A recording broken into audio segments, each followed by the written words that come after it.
नमस्कार दोस्तों, कैसे आप लोग। 12 जनवरी 2023 के डेली न्यूज एनालिसिस और एडिटोरियल एनालिसिस में आपका स्वागत है। कौन कौन सी इंपॉर्टेंट न्यूज है? तो एक इंपॉर्टेंट न्यूज ये है, वाइस प्रेसिडेंट जगदीप धनखड़ साहब ने बोला है कि कोई भी कोर्ट पार्लियामेंट की सोवरेनिटी को डायल्यूट नहीं कर सकती, लेकिन उसके बावजूद सुप्रीम कोर्ट इंडिया के अंदर पार्लियामेंट की सोवरेनिटी को डायल्यूट करती है। 1973 में केशवानंद भारती जजमेंट में जो कुछ भी हुआ, इससे पार्लियामेंट की सोवरेनिटी यहां वायलेट हुई। अब ओवरऑल यहां पे जो जगदीप धनखड़ साहब बोल रहे हैं ना, वो बहुत एक कह सकते हैं मिनिएचर व्यू है। ये व्यू मुझे थोड़ा समझ में नहीं आया, इसके यहाँ बारे में बात करेंगे। फिर 2600 करोड़ रुपए एलोकेट किए केंद्र की सरकार ने बैंकों के लिए, ताकि बैंक डिजिटल पेमेंट्स को प्रमोट कर सकें।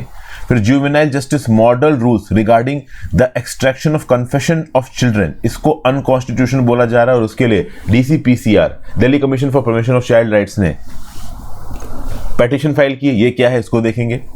फिर रजिस्ट्रार जनरल ऑफ इंडिया जिस क्राइटेरिया से शेड्यूल्ड ट्राइब्स को नोटिफाई करता है, वो क्राइटेरिया पुराना हो चुका है, ऑब्सोलीट हो चुका है। इस पॉइंट को लेकर कुछ डिस्कशन हो रहा है, इसके बारे में बात करेंगे। डेडली एबोला आउटब्रेक जो कि युगांडा में आया था, जिसकी वजह से 55 लोगों की मृत्यु हो गई, वो आउटब्रेक अभी के लिए खत्म हो गया है, ऐसा WHO ने बोला है। यूके और जापान ने एक डिफेंस पैक्ट को साइन किया है रेसिप्रोकल ट्रूप डिप्लॉयमेंट के लिए। तो ये तो 5 आर्टिकल्स डिस्कस करने वाला हूं। एडिटोरियल्स में प्री टर्म बर्थ और स्टिल बर्थ को लेकर एक आर्टिकल है। फिर चाइना को एक ओवरऑल ऑयल प्रोजेक्ट मिला है अफगानिस्तान के अंदर। वैसे तो ऑयल प्रोजेक्ट बहुत पहले से ही आप कह लो प्रोसेसिंग में था, लेकिन फाइनली यहाँ पे एलोकेट कर दिया गया। ये क्या है, इसको देखेंगे। एक आर्टिकल है Hindus right ploy to win over Muslims, ये क्या है, इसको देखेंगे। Spat with the difference reckless pre push for glory, 6 articles हैं। काम भर की चीजें में बात करेंगे, सारे तो इंपॉर्टेंट नहीं, बट काम भर की चीजें जरूर देखेंगे। Word of the day, crying wolf. Crying wolf मतलब आपको मदद की जरूरी नहीं है, लेकिन जबरदस्ती आप चिल्ला के सबसे मदद मांग रहे हो, मजे ले रहे हो। होता था ना, भेड़िया आया, एक्चुअली में भेड़िया नहीं आया, लेकिन जिस दिन भेड़िया सच में आ गया उस दिन कोई मदद करनी है। क्राइंग वोल्फ मतलब आपको मदद की जरूरत नहीं है, लेकिन तब भी आप मांग रहे हो। आगे बढ़ने से पहले वीडियो पे लाइक का बटन, दोस्तों चैनल को अब तक शेयर और सब्सक्राइब नहीं किया कर लीजिए। इंस्टाग्राम पे फॉलो कर लीजिए, आपसे जुड़ने की कोशिश करता हूं। टेलीग्राम को ज्वाइन कर लीजिए, वहां पे लेक्चर की PDF और नोटिफिकेशन आपको मिल जाएगी। ज्यादा से ज्यादा लोग साथ लेक्चर को शेयर करें, ओवरऑल इस लेक्चर के रिकमेंडेशन को यूट्यूब के एल्गोरिथम में बढ़ाने के लिए। GS paper 2, separation of powers. Vice president says court can't dilute parliaments sovereignty. Jagdeep Dhankhar साहब यहां पे बोल रहे हैं कि जैसा इंडिया के अंदर हुआ है वैसे दुनिया में कभी भी नहीं हुआ है। Power of parliament to amend the constitution को आप कैसे बदल सकते हो? 11 जनवरी को जगदीप धनखड़ साहब ने बोला कि parliamentary sovereignty can not be permitted to be diluted और कॉम्प्रोमाइज्ड बाय द एग्जीक्यूटिव और the judiciary, and public posturing और upmanship is being frequently witnessed in this matter, not wholesome। Basically actually में सुप्रीम कोर्ट के actions को यहां पे जगदीप धनखड़ साहब criticise कर रहे हैं। ये क्या बोल रहे हैं? In a democratic society the basic of any basic structure has to be the supremacy of the mandate of the people. अब समझिए, 1973 केशवानंद भारती जजमेंट में basic structure of the constitution का कॉन्सेप्ट लेके आई थी जुडिशरी का एक कहना था कि जो एग्जीक्यूटिव में, पावर में, सरकार में लोग बैठे हैं, ये अपने मन मुताबिक कॉन्स्टिट्यूशन को बदल कर रख देंगे। ओवरऑल जो हमारे कॉन्स्टिट्यूशन के फाउंडिंग फादर्स ने जिन प्रेमाइसिस के बेसिस पे संविधान बनाया था, वो प्रेमाइसिस ही डायल्यूट कर देंगे। और सही में एक समय पे जब इमरजेंसी वगैरह लगी थी, उस समय पे जो इलेक्टेड एग्जीक्यूटिव्स थे वो तानाशाह की तरह काम कर रहे थे। तो इस कंटेक्स्ट में सुप्रीम कोर्ट ने इंटरवीन किया और बेसिक स्ट्रक्चर का ये कॉन्सेप्ट लेके आए।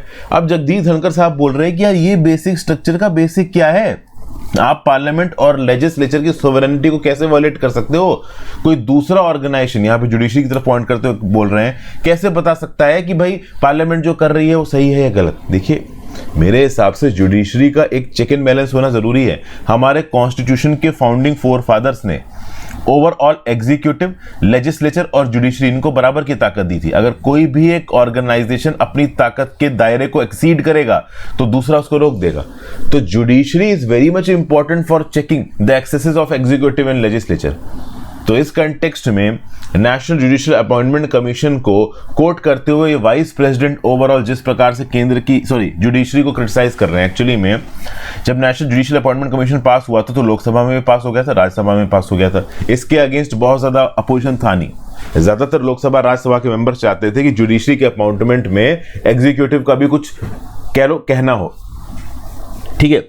लेकिन सुप्रीम कोर्ट ने 16 अक्टूबर 2015 को 4-1 मेजॉरिटी वर्डिक्ट में डिसीजन दिया कि 99th कॉन्स्टिट्यूशन अमेंडमेंट एक्ट 2014 और एनजेएसी 2014 ये दोनों basic structure of the constitution को वायलेट करते हैं, अनकॉन्स्टिट्यूशनल है, और कॉलेजियम सिस्टम को अपहेल्ड कर दिया। मेमोरेंडम ऑफ प्रोसीजर बनाने की बात की, लेकिन मेमोरेंडम ऑफ प्रोसीजर एक्चुअली में बन नहीं पाया, क्योंकि जुडिशरी और केंद्र की सरकार के बीच में किसी भी प्रकार का कोई सामंजस्य, सिंक्रोनाइजेशन जजेस की अपॉइंटमेंट को लेकर बैठ नहीं पा रहा था।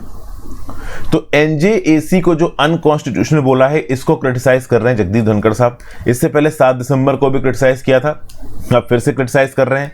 कह रहे हैं कि भाई ऐसा कहीं पे डेमोक्रेटिक हिस्ट्री में किसी भी कंट्री में नहीं हुआ है कि ओवरऑल एक डेमोक्रेटिकली इलेक्टेड सरकार के पार्लियामेंट के द्वारा बनाए गए नियम कानूनों को जुडिशरी सेट असाइड करके अनकॉन्स्टिट्यूशनल बोल दे रही है। इनफैक्ट केशवानंद भारती जजमेंट 1973 में जो सुप्रीम कोर्ट बेसिक स्ट्रक्चर का कंसेप्ट लेके आई थी ना, इसी कंसेप्ट के थ्रू जगदीप धनखड़ साहब बोल रहे हैं कि पार्लियामेंट्री सोवरेनिटी कॉम्प्रोमाइज हो गई थी, जबकि इमरजेंसी के समय पे किस हद तक लोगों के राइट्स वायलेट किए गए थे ये आपको पता है।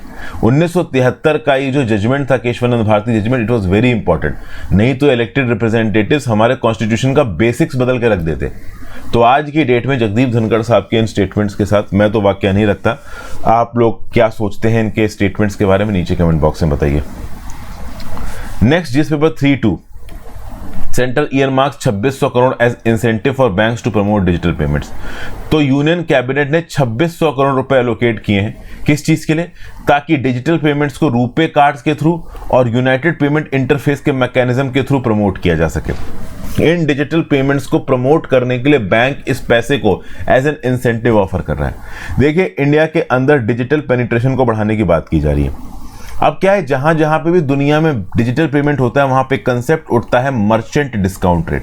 मर्चेंट डिस्काउंट रेट क्या होता है, बहुत सिंपल भाषा में समझा देता हूं। मान लीजिए आपके पास एक कार है या मोटरसाइकिल है, इसको लेके आप किसी पेट्रोल पंप में पेट्रोल भराने गए और आपने मान लीजिए 1500 रुपए का पेट्रोल भराया। अब जब आप 1500 रुपए का पेट्रोल भराओगे तो हो सकता है कि आप इसकी पेमेंट यूपीआई में या फिर अपने डेबिट कार्ड, क्रेडिट कार्ड के थ्रू कर दो उस पर्टिकुलर पेट्रोल पंप पे। तो होता यह है कि ये जो पर्टिकुलर पेमेंट होगी ना, डिजिटल पेमेंट, वो किसी कार्ड मशीन के थ्रू होगी या कह लो ऐप के थ्रू होगी। अब वो जो कार्ड मशीन होती है ना, वो कार्ड मशीन कोई बैंक इंस्टॉल करता है, या तो एक्सिस बैंक होगा, एचडीएफसी बैंक होगा, एसबीआई होगा, पीएनबी होगा, किसी ना किसी ने तो कार्ड मशीन उस पेट्रोल पंप पे इंस्टॉल की होगी। तो वो बैंक अपनी मशीन देके उस पेट्रोल पंप को एक सर्विस दे रहा है और उस सर्विस का कुछ चार्जेस लेगा। तो मान लो 1500 रुपए का आपने पेमेंट किया, तो इसका कुछ percent as a merchant discount rate उस पर्टिकुलर बैंक के पास जाएगा, क्योंकि बैंक ने मशीन प्रोवाइड की है डिजिटल ट्रांसलेशन को फैसिलिटेट करने के लिए। अब जो पेट्रोल पंप चलाने वाला इंडिविजुअल है वो ये बोलता है कि ये मर्चेंट डिस्काउंट रेट मैं कस्टमर से लूंगा जो पेट्रोल भराने वाला आ रहा है। केंद्र की सरकार का बोलना है भाई कस्टमर से मत लो, हम तो डिजिटल और ऑनलाइन ट्रांजैक्शंस को फेवर कर रहे हैं। अगर तुम कस्टमर से एमडीआर लोगे तो कस्टमर्स फिर कैश में पे करने लगेंगे, डिजिटल ट्रांजैक्शंस को ऑप्ट ही नहीं करेंगे।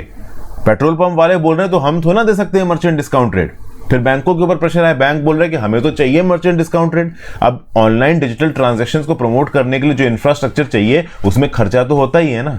तो इसी कंटेक्स्ट में छोटे मोटे डिजिटल ट्रांजैक्शंस के लिए 2600 करोड़ रुपए यूनियन कैबिनेट ने एलोकेट किए हैं कि हाँ भाई बैंक्स वगैरह ओवरऑल रुपए कार्ड के थ्रू, यूपीआई पेमेंट इंटरफेस के थ्रू डिजिटल ट्रांजैक्शंस को प्रमोट करें। उसके लिए जो भी खर्चा वगैरह आता है उसका इंसेंटिव 2600 करोड़ रुपए के फॉर्म में केंद्र की सरकार बांटेगी इन अलग अलग डिजिटल प्लेटफॉर्म्स को। तो आगे आने वाले समय में देखिए यूपीआई लाइट, यूपीआई 1, 2, 3 पे, इस प्रकार की जो स्कीमें हैं, ऑनलाइन पेमेंट स्कीमें, इनको इकोनॉमिकल बनाने की कोशिश की जा रही है। यूजर फ्रेंडली डिजिटल पॉलिसी की तरह इनको प्रमोट किया जा रहा है ताकि डिजिटल पेमेंट्स के इकोसिस्टम को इंडिया में डीपन किया जा सके। ठीक है भाई। कैबिनेट का बोलना है कि जो पेमेंट सिस्टम है national payment corporation of India द्वारा इंट्रोड्यूस किया गया है, बैंकिंग नेटवर्क्स के ऊपर स्मॉल ट्रांजैक्शंस के लिए लोड कम करके पेमेंट को और स्ट्रीमलाइन करने की यहां पे बात की जा रही है। और मैं आपको बता दूं, इस प्रकार की इंसेंटिव स्कीम पहले भी लागू की गई है, पहले भी इंप्लीमेंट की गई है सरकारों के द्वारा।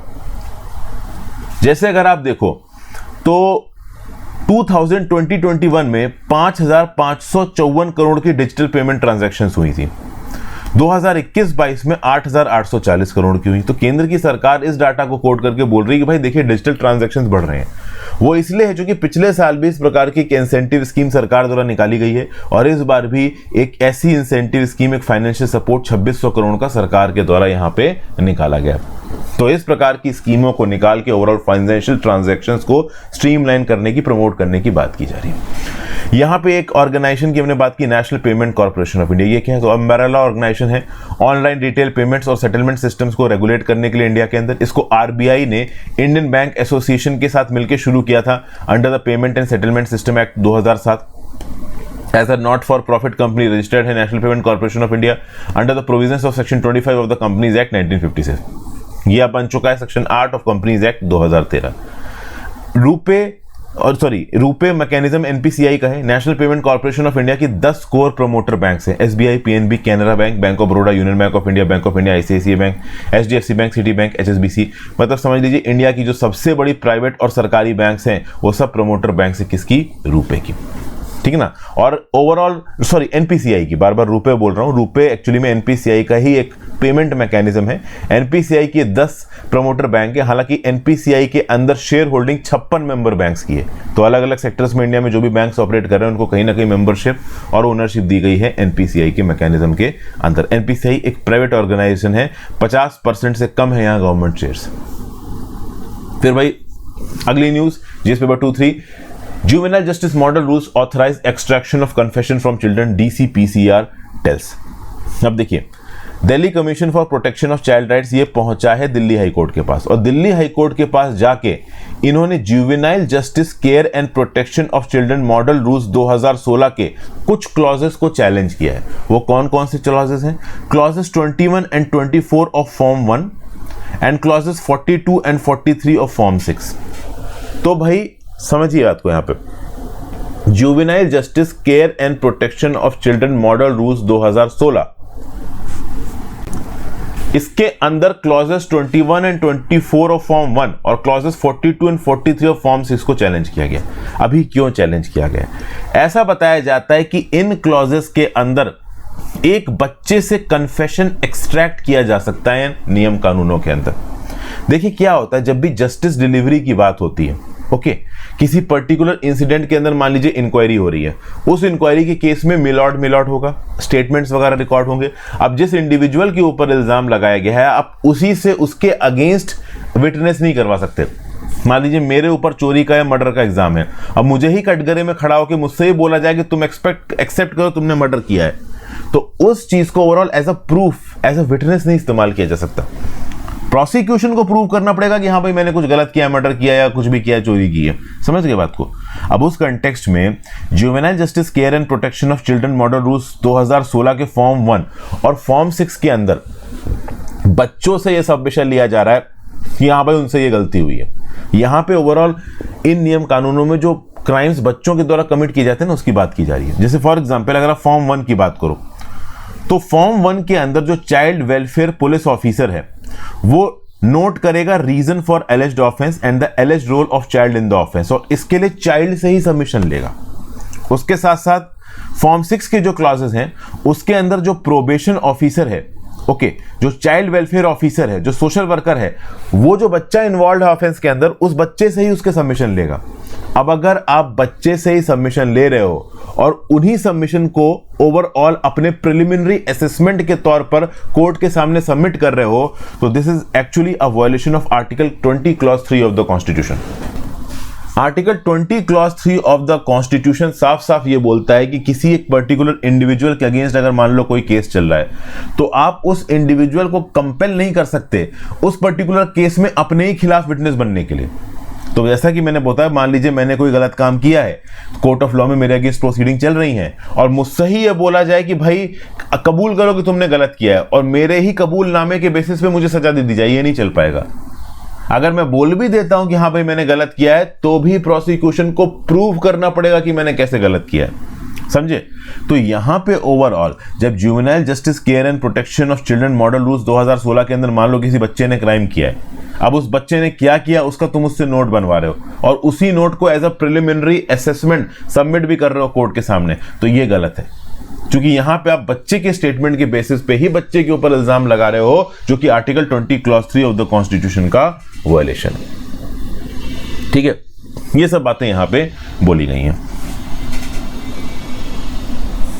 इस कंटेक्स्ट में अगर आप देखो तो दिल्ली हाई कोर्ट का सितंबर 2022 का एक जजमेंट है, जिसमें यह बोला गया है कि जब सोशल इन्वेस्टिगेशन रिपोर्ट किसी प्रोबेशन ऑफिसर के द्वारा फाइल की जाती है, तो उसमें जो प्रिलिमिनरी असेसमेंट रिपोर्ट होती है, उस प्रिलिमिनरी असेसमेंट रिपोर्ट में ज्यादातर जो बेसिस लिया जाता है ना, वो बच्चे के स्टेटमेंट के बेसिस पे लिया जाता है। तो आप बच्चे से ही स्टेटमेंट ले रहे हो और वो कहीं ना कहीं उसका कन्फेशन बन जाता है, क्योंकि वो जो स्टेटमेंट देता है उसके बेसिस पे प्रिलिमिनरी असेसमेंट की रिपोर्ट फाइल होती है, और उस प्रिलिमिनरी असेसमेंट के अंदर ओवरऑल पहले ही ये दिखाया जाता है कि हाँ भाई इस बच्चे ने कुछ गड़बड़ की है, तो वो यहां पे चल नहीं पाएगा, आर्टिकल 20 क्लॉज 3 का वायलेशन है, और ये आर्टिकल 14 और 21 ऑफ द कॉन्स्टिट्यूशन का भी वायलेशन है। एक बात और बता दूं, पिछले साल डीसीपीसीआर ने सुप्रीम कोर्ट में भी एक पिटीशन फाइल की थी और juvenile justice care and protection of children amendment act 2021 के कुछ प्रोविजंस को चैलेंज किया था।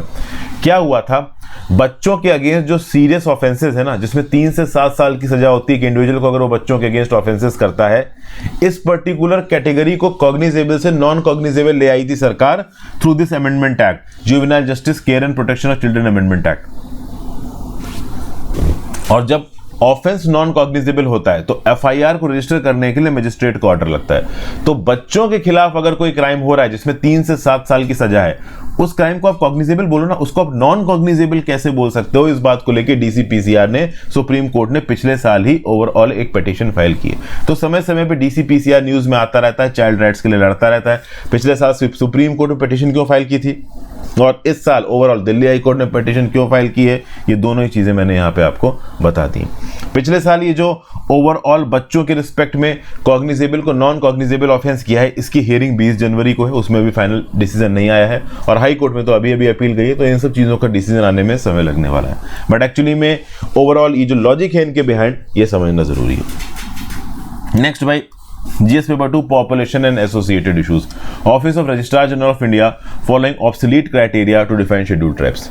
तो भैया देखिए, लोकुर कमेटी ने 60 साल पहले जो क्राइटेरियाज डिफाइन किए थे, उन्हीं क्राइटेरियाज के बेसिस पे आज की डेट में office of the registrar general of India designate करता है किसी कम्युनिटी को एज अ शेड्यूल्ड ट्राइब। मैं आपको एक बात बता दूं, यहां पे एक इंडिविजुअल को शेड्यूल्ड ट्राइब डिनोट करने की बात नहीं हो रही, पूरी की पूरी कम्युनिटी को शेड्यूल्ड ट्राइब डिनोट करने की बात हो रही। समझिएगा, एक इंडिविजुअल शेड्यूल्ड ट्राइब की कैटेगरी में आता है या नहीं आता है, या एक पर्टिकुलर इलाके में रहने वाली पूरी की पूरी कम्युनिटी शेड्यूल्ड ट्राइब के अंदर आती है नहीं आती है, ये दोनों चीजें अलग अलग हैं। तो पूरी कम्युनिटी को शेड्यूल्ड ट्राइब डेजिग्नेट करने की बात हो रही है। अभी का नियम कानून ये होता है कि किसी भी कम्युनिटी को शेड्यूल्ड ट्राइब बनाने से पहले रजिस्ट्रार जनरल ऑफ इंडिया का नोट जरूरी है। अब इस कंटेक्स्ट में अगर आप देखो तो केंद्र की सरकार एक इंटरनल टास्क फोर्स बना चुका है, और उस टास्क फोर्स में बोला जा चुका है कि अभी के लिए जिस बेसिस पे कम्युनिटी को शेड्यूल्ड ट्राइब डेजिग्नेट किया जाता है और उसके लिए जो क्राइटेरिया फॉलो किया जाता है by the registrar general of India, ये ऑब्सोलीट हो चुका है, डॉगमेटिक है, रिजिड है, कॉन्डिसेंडिंग है। ये बात ऑलरेडी सरकार की एक इंटरनल टास्क फोर्स बोल चुकी है। अगर आप देखो तो सरकार ने, केंद्र की सरकार ने on the scheduling of tribes, tribal affairs secretary Rishikesh Panda के अंदर फरवरी 2014 में एक कमेटी बनाई थी, एक इंटरनल टास्क फोर्स बनाई थी। उस इंटरनल टास्क फोर्स ने बोला कि लोकुर कमेटी ने जो भी पैरामीटर सेट कर रखे हैं, क्राइटेरिया सेट कर रखे हैं for designating a community as a scheduled tribe, वो ऑब्सोल्यूट हो चुके हैं, पुराने हो चुके हैं। अब आप पूछोगे सर कि लोकुर कम्युनिटी ने क्या पैरामीटर सेटअप किए, तो लोकुर कमेटी का बोलना है कि किसी भी पर्टिकुलर कम्युनिटी को शेड्यूल्ड ट्राइब बोलने से पहले ये देखना जरूरी है कि क्या उस कमेटी में इंडिकेशंस हैं प्रिमिटिव ट्रेट्स के, क्या उनका डिस्टिंक्टिव कल्चर है, क्या ज्योग्राफिकल आइसोलेशन है, क्या शाइनेस ऑफ कांटेक्ट है with the community of large, क्या बैकवर्डनेस है। अगर ये सारे के सारे एलिमेंट्स है तो किसी पर्टिकुलर कम्युनिटी को शेड्यूल्ड ट्राइब डेजिग्नेट किया जा सकता है, ये लोकुर कमेटी ने बोला। और इन पैरामीटर्स को गवर्नमेंट की इंटरनल टास्क फोर्स फरवरी 2014 में बोला कि भाई ये तो ऑब्सोलीट हो चुका है, ये तौर तरीके पुराने हो चुके हैं। क्योंकि समझिए, अगर कोई आउटसाइडर किसी पर्टिकुलर रहने के तरीके को प्रिमिटिव बोलता है तो वो प्रिमिटिव उस आउटसाइडर के लिए है। वहां पे रहने वाले, जैसे फॉर एग्जांपल मध्य प्रदेश के घने जंगलों में मेरे आपके जैसे शहरों में रहने वाले लोग चले जाएं और वहां पे जाके बोले कि यार यहाँ तो जो लोग रह रहे हैं उनके रहने का तरीका तो बहुत पुराना है, बहुत एंशिएंट है, बहुत प्रिमिटिव है, तो वो हमारे लिए पुराना है, उनके लिए नहीं है, उनके लिए वो सही है। तो हम जो बोले कि ये पुराने तो वो सही हो गया और वो जो सोचे वो गलत, ऐसा नहीं चल पाएगा। इसको आप एक कॉन्डिसेंडिंग एटीट्यूड बोलोगे।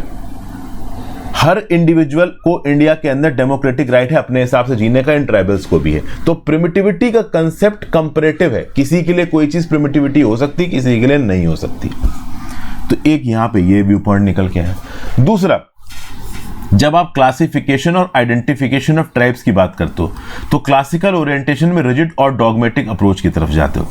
For example geographical isolation criteria, अब 1950s में, 1940s में, 1960s में ये कंसेप्ट सही माना जा सकता था, लेकिन आज की डेट में ज्योग्राफिकल आइसोलेशन उतना वैलिड नहीं बचा है। कुछ अंडमान निकोबार आइलैंड्स में रहने वाली ट्राइब्स की बात छोड़ दो आप, तो इंडिया के अंदर आज की डेट में घने से घने जंगलों में रहने वाली जो कम्युनिटी है ना, वो भी सरकारी एम्बिट के अंदर आ चुकी है। उनके पास भी सरकार के पहुंचाए हुए बेनिफिट्स पहुंच रहे हैं।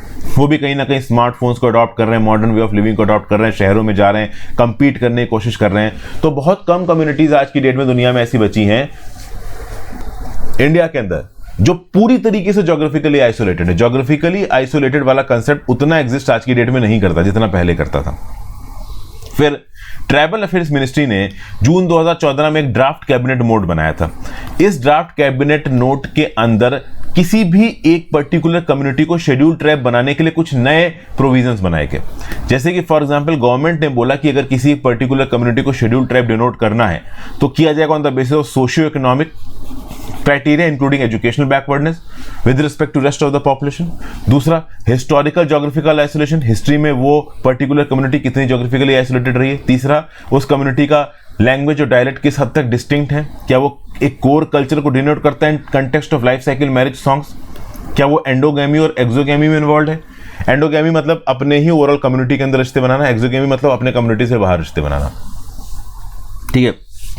फिर वो कम्युनिटीज जो कि हिंदू वे ऑफ लाइफ को अडॉप्ट कर चुकी हैं, हिंदू रिलीजन के साथ अपने आप को एसोसिएट कर चुकी हैं, उनको शेड्यूल ट्राइब यहां पे डिजिग्नेट करना सही नहीं है। तो ये कुछ क्राइटेरियाज एक ड्राफ्ट नोट के तहत 2014 में सर्कुलेट किए गए। मैं बता दूं, ड्राफ्ट नोट के तहत ये अप्रूव नहीं हुआ है, ये फाइनलाइज नहीं हुआ है। तो अभी के लिए जो पुराना लोकुर कमेटी वाला हिसाब था वही चालू है। आज की डेट में लोकर कमेटी ने जो 1965 में क्राइटेरिया सेट आउट किए थे ना, उसी के हिसाब से office of the registrar general of India scheduled tribes community को डेजिग्नेट करता है। और office of the registrar general of India census data उठाता है कब से 1891 से। अब अगर आप देखो तो अलग अलग सेंसस डाटा में अलग अलग ट्राइब्स को अलग अलग आप कह लो डिनोमिनेशन से बुलाया गया है। 1891 में इन ट्राइब्स को बुलाया गया था ट्राइबल रिलीजन, 1901 और 1911 में बुलाया गया ट्राइबल एनिमिस्ट, 1921 में बुलाया गया हिल फॉरेस्ट ट्राइब्स, 1931 में बुलाया गया प्रिमिटिव ट्राइब्स, 1941 में बुलाया गया ट्राइब्स। अब ये तो था अंग्रेजों के समय गुलामी का काम, तो यहाँ पे जो कुछ भी बोलते थे अंग्रेज बोलते थे। 1951 में पहली बार उनको शेड्यूल ट्राइब बोला गया। अब ये पूरी की पूरी बहस क्यों, इसका बेस क्या है? बेस सिंपल दोस्तों ये है कि देखिए, office of the registrar general of India जिस क्राइटेरिया को इस्तेमाल कर रहा है, उस क्राइटेरिया के हिसाब से बहुत सारी ऐसी कम्युनिटीज हैं जो कि एक्चुअली में डिजर्व करती हैं शेड्यूल ट्राइब के एम्बिट के अंदर आना, बट वो आ नहीं पा रही हैं। अभी के लिए देखा जाए तो 40 ऐसी कम्युनिटीज हैं देश के अलग अलग राज्यों में जो कि डिजर्व करती हैं कि वो शेड्यूल ट्राइब की लिस्ट के अंदर आए, बट चूंकि हम पुराना लोकुर कमेटी का क्राइटेरिया इस्तेमाल कर रहे हैं, office of the registrar general of India, उसके चलते 40 लगभग ऐसी कम्युनिटीज हैं जो कि डिसएडवांटेज्ड हैं और ओवरऑल शेड्यूल ट्राइब की लिस्ट में अपने आप को इंक्लूड नहीं करवा पा रही। तो ये बेसिक मुद्दा है, इसीलिए ओवरऑल नए ड्राफ्ट को अप्रूव करने की बात की जा रही है और पुराने लोकर कम्युनिटी की मेथोडोलॉजी को रिजेक्ट करने की या ओवरऑल मूव आउट करने की बात की जा रही है। फिर next, GS paper 2 disease outbreak control, Uganda declares end to deadly Ebola outbreak that killed 55। भैया देखिए, एबोला वायरस आउटब्रेक युगांडा के अंदर 4 महीने पहले शुरू हुआ था, 55 लोगों की जान गई। और एबोला वायरस आउटब्रेक एक ऐसा आउटब्रेक है युगांडा के अंदर जो रिकरेंट है, अक्सर कर आता रहता है। 6-7 बार इस समय पे अगर आप देखो अब तक तो टोटल एबोला आउटब्रेक आ चुका है अफ्रीका के अलग अलग देशों के अंदर। इनफैक्ट केवल अकेले युगांडा के अंदर, आसपास के देशों के अंदर तो ज्यादा है। हालांकि ये जो आउटब्रेक अभी रिसेंटली खत्म हुआ है, इसको लेकर डब्ल्यूएचओ ने बोला है, और डब्ल्यूएचओ के जो चीफ है टेड्रोस एडहानम गैब्रेसियस, उन्होंने बोला है कि युगांडा ने भाई रोबस्ट और कॉम्प्रिहेंसिव रिस्पांस दिया है इस particular wide field haemorrhagic fever के अगेंस्ट। ठीक है ना। मेडिसिन में क्या होता है कि जब ब्लड वेसल्स डैमेज हो जाती हैं तो ब्लड का लॉस होता है। ये हेमरेज इंटरनल भी हो सकता है, एक्सटर्नल भी हो सकता है। एक्सटर्नल में खून बॉडी के बाहर निकलेगा, दूसरा अंदर ही बहेगा। तो इस कंटेक्स्ट में अगर आप देखो तो ये जो एबोला फीवर है ये थोड़ा डेंजरस है।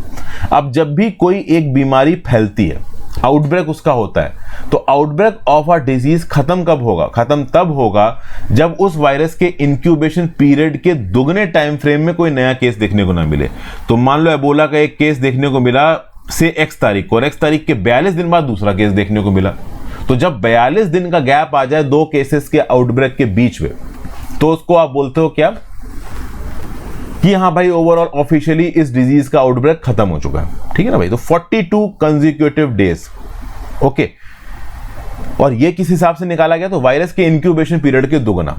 तो इंक्यूबेशन पीरियड क्या है यहां पे ओवरऑल एबोला वायरस का? तो लगभग 21 दिन है। मतलब ओवरऑल एबोला वायरस से आप इन्फेक्ट हुए तो ऐसा बताया जाता है कि 2 से 21 दिन के बाद आप कंटेजियस हो जाओगे। कंटेजियस मतलब आप ओवरऑल, देखिए, पूरी तरीके से सिम्टम्स आने के लिए आपके बॉडी में 2 से 21 दिन लगते हैं, और उसके बाद ओवरऑल आप इस हद तक इन्फेक्ट हो जाते हो कि आप दूसरे को इन्फेक्ट करने लगते हो। ठीक है ना? तो ये होता है इंक्यूबेशन पीरियड। इंक्यूबेशन पीरियड का जो मैक्सिमम टाइम फ्रेम है वो 21 दिन, और 21 दिन के दुगना होता है 42 दिन। तो एबोला के दो केसेस के बीच में, प्रीवियस केस और अगले केस के बीच में अगर 42 दिन से ज्यादा का गैप हो चुका है, मतलब आउटब्रेक ऑफ द डिजीज नहीं है। ये अभी के लिए युगांडा का 7th आउटब्रेक ऑफ डिजीज है, और पहला है जो सूडान वायरस की वजह से हो रहा है। एक्चुअली में एबोला के अंदर भी, एबोला चूंकि एक वायरस है तो इसके बहुत सारे टाइप्स हैं। ठीक है? एबोला एक्चुअली में डेमोक्रेटिक रिपब्लिक ऑफ कांगो में एक नदी का नाम है, इसको पहले जायरे बोला जाता था। 1976 में से एबोला वायरस को यहाँ पे पाया गया।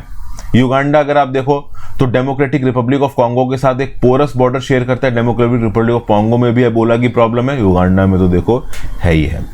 इसका ह्यूमन ट्रांसमिशन भी होता है बॉडी फ्लूइड्स के थ्रू। अगर आपको एबोला हो गया तो फीवर, वॉमिटिंग, ब्लीडिंग, डायरिया, इस प्रकार की चीजें आपको देखने को मिल सकती हैं। 2013 से लेकर 2016 के बीच में वेस्ट अफ्रीका में एबोला बहुत खतरनाक तरीके से फैला था। 11,300 लोगों की मृत्यु हुई थी। तो ईवीडी, एबोला हेमोरेजिक फीवर, ये भाई लोगों से वाइल्ड एनिमल्स में भी फैलता है, ह्यूमन पॉपुलेशन में, ह्यूमन टू ह्यूमन ट्रांसमिशन में भी फैलता है। पहली बार 1976 में डिस्कवर हुआ था एबोला रिवर के पास in the democratic republic of Congo. Transmission में सबसे बड़ा इसका एबोला वायरस के होस्ट कौन से? Fruit bats of the Pteropodidae family. Animal to human transmission तो इसका होता ही है। तो basically close contact with the blood secretion organ and body fluids of infected animal, जैसे fruit bats, chimpanzees, gorillas, monkeys, forest antelopes, porcupines, जैसे जो Ebola से इन्फेक्टेड है, अगर ओवरऑल इनके बॉडीली फ्लूइड्स, ब्लड वगैरह से कोई ह्यूमन टच में आ जाता है तो उस केस में उस ह्यूमन को हो सकता है। कई देशों में तो इस प्रकार के लोगों को जानवरों को खाया भी जाता है, तो उससे ट्रांसमिट हो जाता है। ह्यूमन टू ह्यूमन ट्रांसपोर्ट भी होता है through broken skin, mucous membranes. Ebola human to human, man to man, man to woman भी फैल सकता है। ठीक है? अगर कोई पर्टिकुलर पर्सन इन्फेक्टेड है, उसके बॉडीली फ्लूइड्स किसी दूसरे इंडिविजुअल के टच में आ जाते हैं, दूसरा इंडिविजुअल भी एबोला से इन्फेक्ट हो सकता है। मई 2020 में यूरोपियन मेडिसिन एजेंसी ने मार्केट ऑथराइजेशन दिया था एक 2 कंपोनेंट वैक्सीन को, जिसका नाम था ज़ेबडेनो एंड मवाबिया। 1 साल से ज्यादा के बच्चों के अंदर एबोला की प्रॉब्लम को सॉल्व करने के लिए। एबोला को ट्रीट करने के लिए 2 मोनोक्लोनल एंटीबॉडीज को भी अप्रूव किया गया है, एक है इनमाज़ैब, एक है एबांगा। ठीक है भाई? तो ये सब बातें बताई गई। एक और वैक्सीन बनाई गई है एबोला को ट्रीट करने के लिए, नाम है एरवेबो वैक्सीन। ठीक है ना? कहीं ना कहीं जायरे एबोला वायरस को ट्रीट करने के लिए एरवेबो वैक्सीन ने थोड़ा बहुत तो प्रॉमिस दिखाया ही है। युगांडा एज अ कंट्री आपको नजर आ रहा है कौन कौन सी कंट्रीज का बॉर्डर लगाता है? Sudan, democratic republic of Congo, Rwanda, Tanzania और केनिया। फिर अभी अगली news, GS paper 2 international relations. UK और जापान ने एक डिफेंस पैक्ट साइन किया है रेसिप्रोकल ट्रूप डिप्लॉयमेंट के लिए। तो यूके जापान ने डिफेंस पैक्ट साइन किया है, और ट्रूप्स का डिप्लॉयमेंट होगा एक दूसरे की कंट्री के अंदर। सिक्योरिटी कॉर्पोरेशन को ये इनहेंस करेंगे। एक्चुअली में ब्रिटेन अपनी इंडो पैसिफिक स्ट्रेटजी को इंप्लीमेंट कर रहा है ओवरऑल इस इंडो पैसिफिक के डोमेन में। तो ये रेसिप्रोकल एक्सेस एग्रीमेंट यहाँ पे साइन किया गया, दोनों नेशंस के लिए बहुत इंपॉर्टेंट है। इंडो पैसिफिक के कंसेप्ट के प्रति कमिटमेंट को दिखाता है, इकोनॉमिक सिक्योरिटी, डिफेंस कॉर्पोरेशन को बढ़ाता है, हाईली स्किल्ड जॉब्स में इनोवेशन को प्रमोट करता है। बड़े स्केल पे दोनों कंट्रीज एक दूसरे को कॉम्प्लेक्स मिलिट्री एक्सरसाइजेस दे सकते हैं, डिप्लॉयमेंट्स दे सकते हैं। 1902 जब Anglo Japanese treaty of alliance sign हुआ तो उसके बाद से लेके अब तक यूके और जापान के बीच का सबसे बड़ा एग्रीमेंट है ये। जो वेडनेसडे को जो एग्रीमेंट हुआ है, इसमें अगर आप देखो तो एक्चुअली में इस एग्रीमेंट को ग्राउंड लेवल पे इंप्लीमेंट के लिए वेस्टमिनिस्टर यानी कि जो ब्रिटेन की पार्लियामेंट है और डाइट जो कि जापान की पार्लियामेंट है, दोनों का अप्रूवल लगेगा। और इस अप्रूवल के बाद रेसिप्रोकल एक्सेस एग्रीमेंट, जापान की मिलिट्री को ब्रिटेन के एसेट्स का एक्सेस और ब्रिटेन की मिलिट्री को जापान के एसेट्स का एक्सेस। जापान कहीं ना कहीं अपनी मिलिट्री प्रोग्रेस पे ध्यान दे रहा है। रीजन बीइंग जापान के बैकयार्ड में नॉर्थ कोरिया और चाइना जैसी पावर्स बहुत ज्यादा बेलिजरेंट है, तो जापान को लग रहा है कि इनको खुद की भी अपनी मिलिट्री कैपेबिलिटी बढ़ानी चाहिए। दिसंबर में जापान का FX फाइटर प्रोग्राम यूके और इटली के टेम्पेस्ट प्रोग्राम के साथ मर्ज हो गया था, जिससे ग्लोबल कॉम्बैट एयर प्रोग्राम बनाए जाने की बात की जा रही है। यूके और जापान ने एक डिजिटल पार्टनरशिप भी पिछले महीने शुरू की है, जिसमें सेमीकंडक्टर, साइबर रेबिलियंस और ऑनलाइन सेफ्टी में मिलकर काम करेंगे। ये सब बातें बताई जा रही हैं। फिर ब्रिटेन का ज्वाइन करना comprehensive and progressive agreement for trans Pacific partnership CPTPP, इसके ऊपर भी आप कह लो कि यूके और जापान के अंदर एक सिंक्रोनाइज रिलेशनशिप बनता जा रहा है। जापान की G7 प्रेसिडेंसी चल रही है, जिसको कहीं ना कहीं यूके सपोर्ट करता है। यूक्रेन के रिस्पेक्ट में, सप्लाई चेन रेजिलियंस के रिस्पेक्ट में कहीं ना कहीं यूके जापान एक दूसरे को कॉम्प्लीमेंट करेंगे। ये सब बातें यहाँ पे बोली गई। तो करंट अफेयर्स डिस्कशन थोड़ा लंबा हो गया, खत्म हो गया। अब आ जाते हैं एडिटोरियल डिस्कशन पे। कैसे प्री टर्म बर्थ्स और स्टिल बर्थ्स को कम किया जा सकता है। देखिए, नेल्सन मंडेला साहब ने क्या बोला था, there can be no keener revelation of a society soul than the way in which it treats its children. भैया 2 ग्लोबल रिपोर्ट्स रिलीज हुई 10 जनवरी 2023 को, एक चाइल्ड मोर्टेलिटी को लेके, एक स्टिल बर्थ को लेके।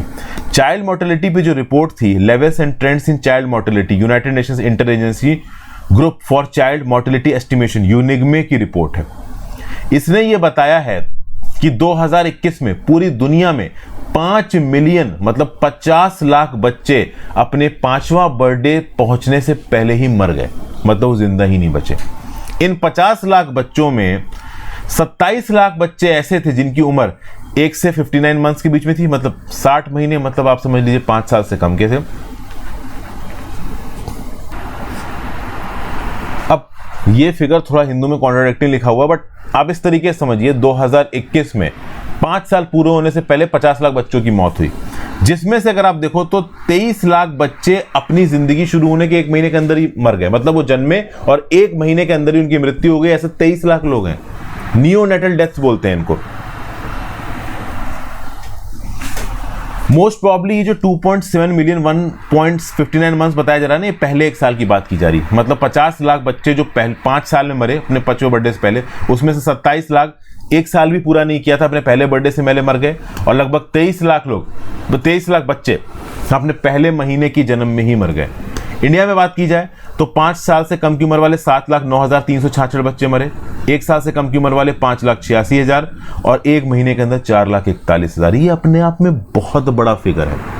अगर आप देखो तो ये चाइल्ड मोर्टेलिटी किसी भी प्रकार से इंडिया के हेल्थ प्रोग्राम की तारीफ नहीं कर रही है। This is a big blot on India's health response. और जो सैंपल रजिस्ट्रेशन सिस्टम रिलीज हुआ है सितंबर 2022 का, उसने बताया कि inter state variations child mortality में बहुत ज्यादा देखने को मिलेगा। इंडिया के अंदर हर 1000 लाइव बर्थ्स पे अगर आप देखो तो infant mortality rate Madhya Pradesh के अंदर केरला का 6 गुना है। ओके, गांव के इलाके में जो बच्चे रखते हैं किसी भी इस सब एज ग्रुप में, उनका मोर्टेलिटी रेट शहरों में रहने वाले बच्चों से कई गुना ज्यादा है। ओके, और इसके लिए 2 चीजें रिस्पॉन्सिबल हैं, एक तो प्री टर्म बर्थ और एक still birth. Pre term birth और स्टिल बर्थ के रिस्पेक्ट में यहां पे कुछ स्टैटिस्टिक्स दे रखे हैं जिसको मैं बताऊंगा। सबसे पहले समझते हैं ये प्री टर्म बर्थ और स्टिल बर्थ होती क्या है। प्री टर्म बर्थ मतलब बच्चे जो बहुत पहले पैदा हो जाते हैं, मतलब 37 वीक्स की प्रेगनेंसी से पहले अगर कोई बच्चा पैदा हो जाता है तो उसको आप बोलोगे प्री टर्म बर्थ। अब चूंकि गेस्टेशन पीरियड यहाँ पे पूरा नहीं हुआ है मिनिमम 37 वीक्स का, तो उसमें होता ये है कि बच्चा पूरी तरीके से माँ के पेट में पनप नहीं पाया है, तो उससे पहले अगर पैदा होगा तो प्री टर्म बर्थ है। अगर 37 वीक्स ऑफ गेस्टेशन से पहले अगर बच्चा पैदा हो जाता है तो उसका risk of death 37 weeks of gestation जिस बच्चे का हो चुका है उसके रिस्पेक्ट में 2 से 4 गुना ज्यादा होगा।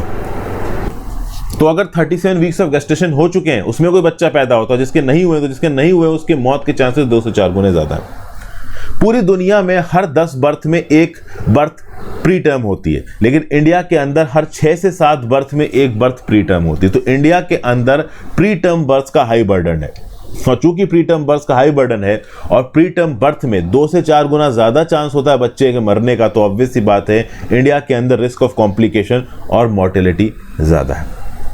तो इंडिया के अंदर ये दिखाया गया कि जो प्री टर्म बर्थ है, हर 6 साल का जो बच्चा मरता है ना, अंडर 5 मतलब 5 साल से कम की उम्र का अगर हर 6 बच्चा मर रहा है तो उसमें एक बच्चा प्री टर्म बर्थ की वजह से मरा होगा। ओके, और अगर आप देख लो तो हर 4 जो मौतें होती हैं प्रीटर्म बर्थ की वजह से, उसमें से 3 प्रिवेंटेबल हैं।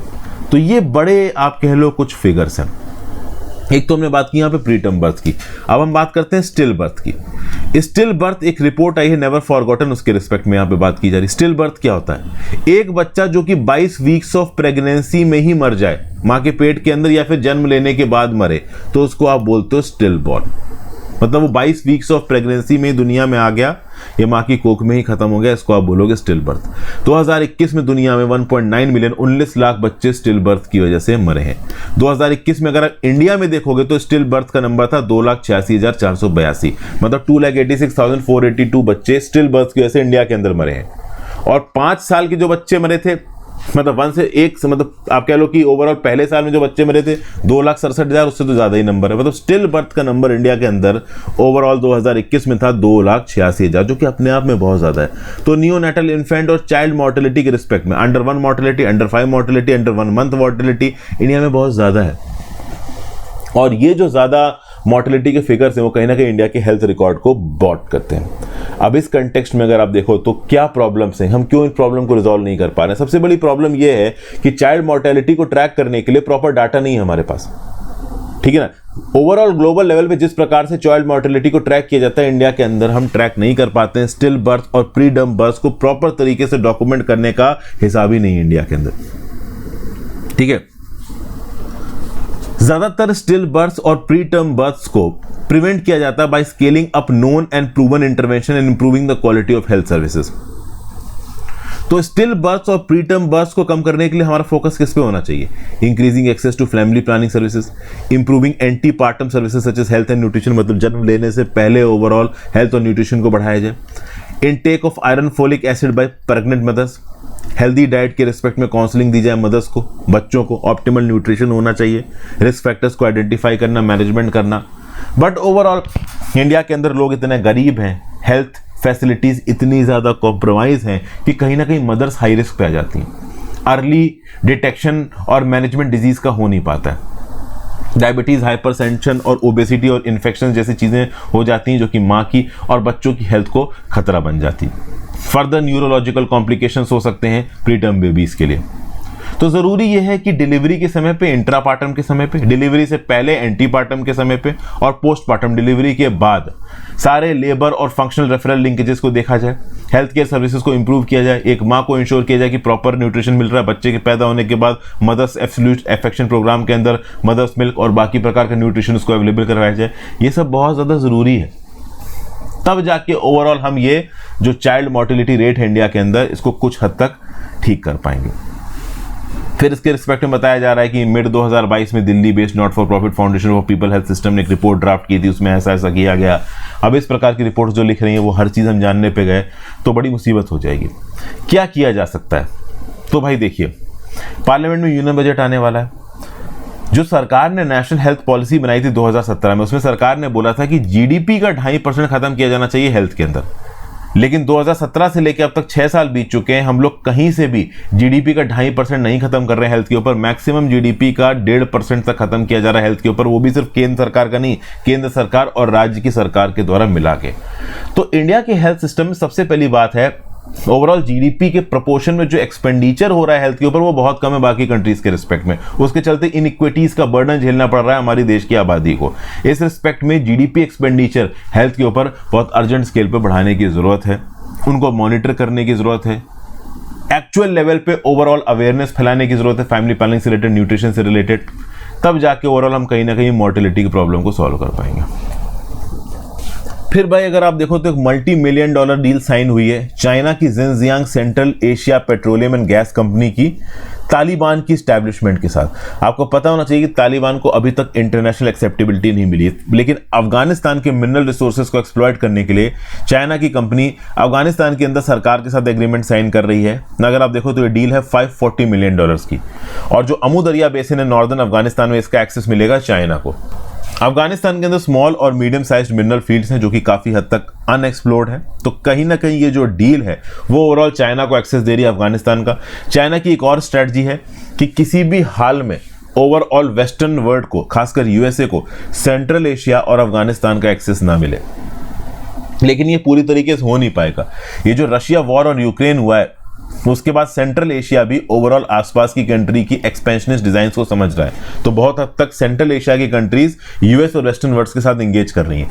अफगानिस्तान की बात अलग है, क्योंकि अफगानिस्तान के अंदर तालिबान का राज है। अगर आप देखो तो बहुत हद तक सेंट्रल एशियन कंट्रीज ने अफगानिस्तान के साथ भी पीस कर रखा है, रिकॉग्नाइज किसी ने नहीं किया है। बस एक तजिकिस्तान एक ऐसी कंट्री है जो पूरी तरीके से तालिबान के साथ उतना कोऑपरेट नहीं कर रहा है। अब चाइनीज सरकार का जो व्यू पॉइंट है, जो रिसेप्टिविटी है तालिबान की तरफ, वो कहीं ना कहीं पॉजिटिव है। इनफैक्ट आप देखो जब तालिबान का कंट्रोल आया अफगानिस्तान के अंदर, उससे पहले ही कहीं ना कहीं चाइना के लीडर्स तालिबान के लीडर्स के साथ इंगेज कर रहे थे। जैसे 2021 में तियानजिन में ओवरऑल जब तालिबान ने कैप्चर कर लिया था अफगानिस्तान को, उसके कुछ महीने पहले चाइना के फॉरेन मिनिस्टर वांग यी ने होस्ट किया था अब्दुल गनी बरादार को, जो कि उस समय पे एक्टिंग डिप्टी प्राइम मिनिस्टर थे अफगानिस्तान के। अब इसका टेक्स्ट में चाइना ओवरऑल तालिबान को यह भी बोल रहा है कि ये जो उइगुर लेड मुस्लिम मिलिटेंट ग्रुप्स हैं, जो ओवरऑल इस्लामिक प्रैक्टिसेस के हिसाब से चाइना की सरकार के अगेंस्ट लड़ रहे हैं, इनको अफगानिस्तान की तालिबान सरकार सपोर्ट नहीं दे रही है। अब अफगानिस्तान के लीडर्स, तालिबान के लीडर्स बोल तो रहे हैं कि हाँ भाई ऐसा नहीं होगा, बट कहीं ना कहीं चाइना यहाँ पे अप्रिहेंसिव है, और हम अभी कह नहीं सकते कि आगे आने वाले समय में किस हद तक अफगानिस्तान चाइना के कंसर्न्स को मानेगा। चाइना ओवरऑल कहीं ना कहीं अफगानिस्तान और पाकिस्तान को एक लेंस में भी देख रहा है, क्योंकि overall China Pakistan economic corridor Pakistan से निकलता है। Afghanistan is a part of belt and road initiative. तो दोनों कंट्रीज में belt and road initiatives, China Pakistan economic corridor के जो प्रोजेक्ट्स हैं उनको सिंक्रोनाइज करने की कोशिश करेगा कौन? चाइना। बट उस कंटेक्स्ट में अगर आप देखो तो पाकिस्तान और अफगानिस्तान के रिश्ते भी बहुत सही नहीं चल रहे। तहरीके तालिबान पाकिस्तान, जो कि कहीं ना कहीं पाकिस्तान के डेमोक्रेटिक सेटअप के अगेंस्ट एक जंग लड़ रहा है, उसको अफगानिस्तान से आइडियोलॉजिकल सपोर्ट मिल रहा है। जिस प्रकार का तालिबानी राज अफगानिस्तान में, कुछ इस प्रकार का राज ये पाकिस्तान के अंदर भी लेके आना चाहते हैं। तो इस कंटेक्स्ट में ओवरऑल पूरी तरीके से पाकिस्तान अफगानिस्तान की बन नहीं रही। चाइना किस प्रकार से अप्रोच करेगा, किस प्रकार से ये जो आप कह लो चाइना पाकिस्तान को, मतलब पाकिस्तान अफगानिस्तान को साइमल्टेनियसली एड्रेस करेगा, कैसे वहां पे अपने प्रोजेक्ट्स को सिंक्रोनाइज करेगा, ये सब देखने वाली बात है। तालिबान एक ऐसी जगह है जहां पे वुमेन्स एजुकेशन को डिसअलाउ कर दिया गया, प्रोलॉन्ग इकोनॉमिक डिप्रेशन वहां पे चला है। तो इस कंटेक्स्ट में ये चाइना का अफगानिस्तान के साथ इन्वॉल्वमेंट लॉन्ग टर्म में किस प्रकार सक्सेसफुल होगा, अभी के हम देखिए यहाँ पे कह नहीं सकते। क्या चाइना आगे आने वाले समय में उस लिस्ट में जुड़ जाएगा? कहीं ना कहीं अफगानिस्तान को ग्रेवयार्ड ऑफ एम्पायर बोला जाता है। सोवियत यूनियन ने अटैक किया, हारा, अमेरिका गया, हारा। अब चाइना यहाँ पे बहुत बड़े स्केल पे इंटरवीन कर रहा है अफगानिस्तान के अंदर। कहीं लॉन्ग टर्म में चाइना के लिए भी तो कबर नहीं खुल जाएगी यहाँ पे, ये सब बात है। देखिए चाइना एक प्रैक्टिकल कंट्री है, अफगानिस्तान को डेब्ट ट्रैप में घुमा के उसके नेचुरल रिसोर्सेज को लूटने की यहाँ पे प्लान है। लॉन्ग टर्म में लूटने का तालिबान की तरफ से क्या रिस्पांस आएगा, इस बात को भी लेके हम क्लियरली भी बोल नहीं सकते क्या होने वाला है। तो लेट्स सी, आगे आने वाले समय में पता चलेगा कि इस प्रकार से चीजें यहाँ पे चलेंगी। फिर इस पर्टिकुलर आर्टिकल में थोड़ी सी आप कह लो धर्म से रिलेटेड बात की जा रही है। अब जैसे कि प्राइम मिनिस्टर मोदी और बीजेपी सरकार का व्यू पॉइंट है कि पसमंदा मुस्लिम्स को आउटरीच करो, और यहाँ पे शेख मुजीबुर रहमान साहब बोल रहे हैं कि इस प्रकार से उन मुस्लिम्स को टारगेट कर रही है बीजेपी सरकार जिनका जो बेसिक उदय है वो दलित और डिप्रेस्ड क्लासेस से हुआ है। तो इस प्रकार की थोड़ी धर्म से रिलेटेड बातें की जा रही है, इसलिए मैं इंटेंशनली इस आर्टिकल को छोड़ रहा हूँ। अगर आप पढ़ना चाहते हैं पढ़ लें, वैसे तो कुछ बहुत काम का है नहीं। फिर भाई यहाँ पे जो आर.एन. रवि और ओवरऑल तमिलनाडु के सीएम स्टालिन के बीच में जो एक बहस हुई थी, जो लड़ाई हुई थी, उसके रिस्पेक्ट में यहाँ पे बात की जा रही है। देखिए अक्सर कर ऐसा होता है कि जो साल का पहला सेशन होता है ओवरऑल किसी स्टेट लेजिस्लेटिव असेंबली का, वहाँ पे जो गवर्नर का एड्रेस होता है उसको ट्वीक किया जाता है। जैसे फरवरी 1965 में वेस्ट बंगाल के गवर्नर पद्मजा नायडू साहब ये भी हाउस को एड्रेस किए बिना असेंबली से बाहर निकल गए थे, क्योंकि जो ये एड्रेस पढ़ रहे थे उसको लगातार अपोजिशन आ रहा था, इन्होंने एड्रेस में कुछ चेंजेस किए थे। लेकिन अभी आर.एन. रवि साहब ने जो कुछ भी किया है वो अनपैरेलल्ड हिस्ट्री में। पहली बात तो क्या है कि एक ऐसा पैराग्राफ जिसमें नेशनल और रीजनल स्टालवर्ड्स की बात की थी, इसको आर.एन. रवि साहब ने अपने लेक्चर में नहीं जोड़ा। द्रविडियन मॉडल ऑफ गवर्नेंस को ओमिट कर दिया अपने लेक्चर से। द्रविड़ मुनित्र कज़गम की सरकार भी चिढ़ गई कि नहीं भाई हम तुमको ऐसे बोलने ही नहीं देंगे।